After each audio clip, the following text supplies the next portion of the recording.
Ivan, thank you. Now at 6, we're hearing from experts following a false alarm that sparked the police presence at Barry University last night. What students thought was gunfire actually turned out to be balloons popping on campus. CBS 4's Peter Dent joins us live from Miami Shores with the lesson learned from this. Peter.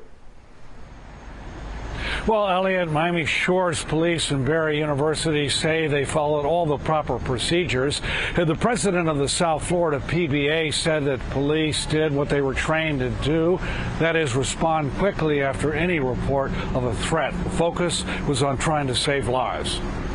Officers with guns drawn on Thursday night search a library at Barry University. It was very scary because we were hearing it was fake, and then we were hearing it wasn't fake, and that there was a shooter, there wasn't a shooter, it was balloons. We had no idea what was going on. Students were locked down after some heard gunfire. The school sent out this email and text. An armed assailant is on campus. Take necessary and appropriate action. Run, hide, fight.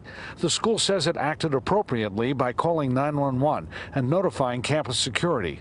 The school said law enforcement took all appropriate action by conducting an initial search and then a secondary search to ensure there was no assailant on campus and to ensure the safety of all. It turns out students had heard balloons popping in Thompson Hall. I feel like they overreacted, especially if they're saying it's a false alarm with balloons. In a statement, Miami Shores police said Barry University did exactly what they had been instructed to do during our August scenario-based training. That was a reference to this active shooter threat training that the school and Miami Shores police had done last summer, and that we see here in this video from the school. Honestly, I think they did the right thing because you never know.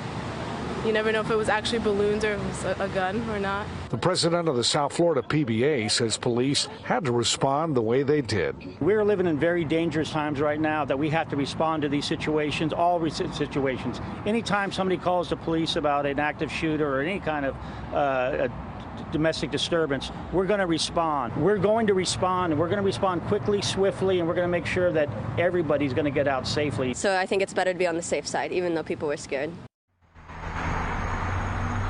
Now, the school notified students that there was indeed no threat to the campus.